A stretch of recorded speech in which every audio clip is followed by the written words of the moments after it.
لیکن اندر کے make up کی بھی بڑی ضرورت ہے. اندر کا میک اپ کیے بغیر آپ چلے گئے تو پھر وہ جانا جو ہے وہ ایسا باعث افتخار جانا نہیں ہوگا. تو یہ آپ آسوالڈ جو کہ کمپلیٹ اندھا ہونے کے باوجود ایسی اچھی گولف کھیلتا تھا کہ ہم آپ جو بڑے ماہر ہیں اس کا مقابلہ نہیں کر سکتے. اور وہ بابا جو ایک بالکل پھوس کی جھونپڑی میں بیٹھا ہوا تھا، وہ نہ کچھ ہوتے ہوئے بھی اتنا طاقتور ہے کہ وقت کے بادشاہ جوتی اتار کر اس کی جھونپڑی میں اس کو سلام کرنے کے لیے آتے ہیں. کیوں آتے ہیں؟ ان کے پاس کیا ہوتا ہے؟ اس پر آپ غور کیجئے گا اور پھر اگلی مرتبہ ملیے گا. اللہ آپ کو آسانیاں عطا فرمائے اور آسانیاں تقسیم کرنے کا شرف عطا فرمائے. اللہ حافظ. ہم ایک خاص انداز میں اس کا جواب دے گا، لیکن انسان کے بارے میں یہ فیصلہ نہیں کیا جا سکتا. ممکن ہے کہ آپ ایک آدمی کے زور کا تھپڑ مارے اور وہ پستول نکال کے آپ کو گولی مار دے. ممکن ہے ایک تھپڑ مارے اور وہ جھک کر آپ کو سلام کرے. ممکن آپ اس کے تھپڑ مارے وہ ہاتھ باندھ کے کھڑا ہو جائے کہ کوئی بات نہیں، آپ سے ایسی کوتاہیاں ہوتی ہیں. یہ پتہ نہیں لگ سکتا، طے نہیں کر پاتا. اب اس کو جانچنے کے لیے، اور یہ ایسا کیوں ہوتا ہے، یہ صوفیاء کرام کو اور ہمارے بابوں کا جن کا میں ذکر کرتا ہوں ہمیشہ سے یہ مسئلہ رہا ہے کہ انسان اندر سے کیا ہے، اور جب تک وہ اپنے آپ کو نہ جان سکے اس وقت تک وہ دوسروں کے بارے میں کیا فیصلہ کر سکتے. یعنی جتنے بھی آپ کے ایم این اے ہیں، ایم پی اے ہیں، یہ ہمارے بارے میں بیٹھ کے فیصلے کریں گے کچھ ہو پہ، لیکن وہ خود نہیں جانتے کہ وہ کون ہے. وہ ایسے تیراک ہیں جو ہم کو بچانے کی کوشش کرتے ہیں، خود تیرنا نہیں آتا، سیکھا ہی نہیں انہوں نے. تو جو گہری نظر رکھنے والے لوگ ہیں وہ جاننا چاہتے ہیں. اور انسان کا سب سے بڑا مسئلہ، کبھی آپ نے غور کیا ہو نہ کیا ہو، لیکن آپ کے لاشعور سے یہ آواز آتی ہی رہتی ہے کہ میں کون ہوں اور میں کہاں ہوں اور میں سارے معاملے میں، اس ساری کائنات میں کہاں فٹ ہوتا ہوں. تو اس کے لیے ہمارے بابوں نے غور کرنے کے بعد، سوچنے کے بعد اور بڑے لمبے وقت سے اور وقفے سے گزرنے کے بعد ایک طریق سوچا ہے اپنے طرز کا، اور اس طریق کے کئی رخ ہیں. وہ یہ کہ وہ میڈیٹیٹ کرتے ہیں، تفکیر یعنی فکر کرنا، یا مراقبہ بھی اسے آسان لفظوں میں کہتے ہیں. اب یہ مراقبہ کیوں کیا جائے؟ اس کی کیا ضرورت ہے؟ کس لیے وہ بیٹھ کے مراقبہ کرتے ہیں اور اس سے ان کو کیا ملتا ہے؟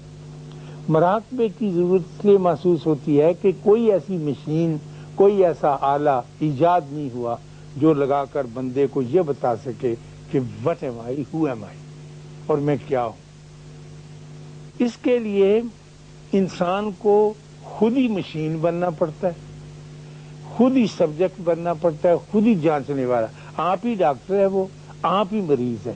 میں یہ دل میں جانتا ہوں، سمجھتا ہوں کہ میں مریض ہوں، میرے اندر کچھ ہو رہا ہے اور میرے پاس کوئی دوائی باہر کا ڈاکٹر ہے نہیں، پھر میں خود ہی بنتا. یعنی میں اپنا سراغ رسان خود ہوں، اور اس سراغ رسانی کے طریقے مجھے سوچنے پڑتے ہیں کہ مجھے کیسے پتہ چلے.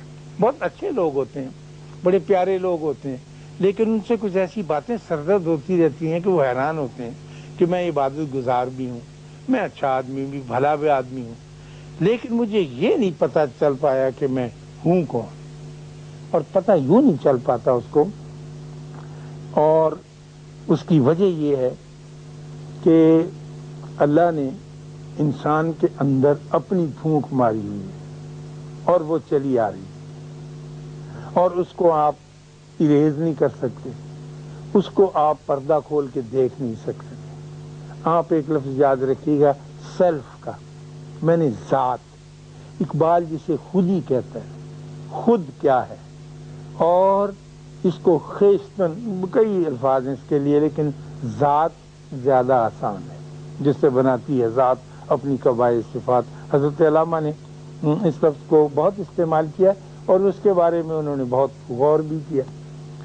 تو اب اس ذات کو جاننے کے لیے، جس ذات کے ساتھ خواتین و حضرات بہت سارے خیالات چمٹ جاتے ہیں، جیسے گڑ کی دلی کے اوپر مکھیاں چمٹتی ہیں یا پرانے زخم کے اوپر بھنبھناتی مکھیاں چمٹ جاتی ہیں۔ خیال جو ہے وہ آپ کو کنٹرول کرتا ہے، اور وہ ذات، وہ خوبصورت پارس جو آپ کے اندر، میرے اندر، ہم سب کے اندر میں، وہ کستوری جو ہے وہ چھپی رہتی ہے۔ اس کو تلاش کرنے کے لیے اور اس کی ایک جھلک دیکھنے کے لیے لوگ میڈیٹیٹ کرتے ہیں اور مراقبہ کرتے ہیں، تاکہ پتہ چل سکے کہ کیا۔ کبھی کبھی کسی خوش قسمت کے پاس ایسا گر آ جاتا ہے کہ وہ چند سیکنڈ کے لیے اس خیال کی مکھیوں کی بھنبھناہٹ کو دور کر لیتا ہے اور اس کو وہ نظر آتا ہے، لیکن خیال اتنا ظالم ہے، مائنڈ میں پیدا ہونے والا خیال، کہ وہ اس خوبصورت قابل رشک زرعی چیز کو ہماری نگاہوں کے سامنے آنے نہیں دیتا۔ ذات جب آپ 2 سال کے تھے تو یہ ذات آپ کے ساتھ واضح تھی، جب چھوٹے سے 3 مہینے کے 4 مہینے کے، اس وقت آپ اپنی ذات کو بہت اچھی طرح سے جانتے تھے۔ جو معصومیت دے کر اللہ نے آپ کو پیدا کیا تھا، اس کا اور آپ کا ذات کا رشتہ ایک ہی تھا، آپ وہ تھے، وہ تھی، ایک ہی چیز۔ 2 سال، پونے 2 سال یا کوئی سی بھی مدت مقرر کر لیں، جب خیال آ کے آپ کو پکڑنے لگا تو وہ یہ ہوا کہ آپ گھر میں بیٹھے تھے ماں کی گود میں، ان کی بہن آئی، انہوں نے آ کے کہا کہ ہو نسرین، یہ تو جو بیٹا ہے تمہارا یہ تو بالکل بھائی جان جیسا۔ اس بیٹا صاحب نے سن لی یہ بات اور اس نے کہا کہ میں ابا جی ہوں۔ ایک خیال آ گیا نا، وہ ہے نہیں ابا جی لیکن اس کے آ گیا۔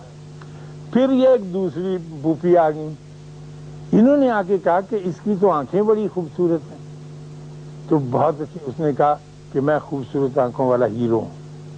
تو اس نے، جیسا کہ میں پہلے بھی عرض کرتا ہوں کئی مرتبہ، انسان نے اپنی ذات جو اصل تھی اس کے آگے سائن بورڈ لٹکانے شروع کر دیے، hero, writer, leader, prime minister, اور خوبصورت اور طاقتور اور کلے اور سب کچھ جو بھی نام لگاتا رہا، وہ لگا کے کتنے سارے سائن بورڈ لگا کے ہم آپ سارے جتنے جو یہاں بیٹھے، جو آپ سن رہے ہیں، پروگرام دیکھ رہے ہیں، ان ساروں کے ساروں نے اپنے ارد گرد سائن بورڈ لگا رکھے ہیں، اور جب ملنے کے لیے آتے ہیں شاہ صاحب تو ہمیں ایک سائن بورڈ آگے کر دیتے ہیں کہ میں تو یہ ہوں جس کی ضرورت ہوتی ہے۔ اصل بندہ اندر سے نہیں ملتا، اور اصل کی تلاش میں ہم مارے پھرے، ہم سے دیکھنا چاہتے۔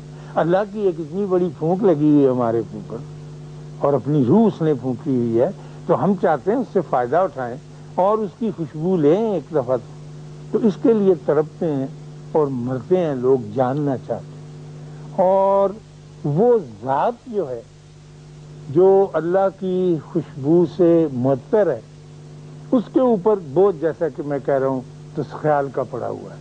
خیال کسی بھی صورت میں چھوڑتا نہیں، تو اس خیال کو اس کستوری سے ہٹانے کے لیے مراقبے کی ضرورت محسوس کی جاتی ہے۔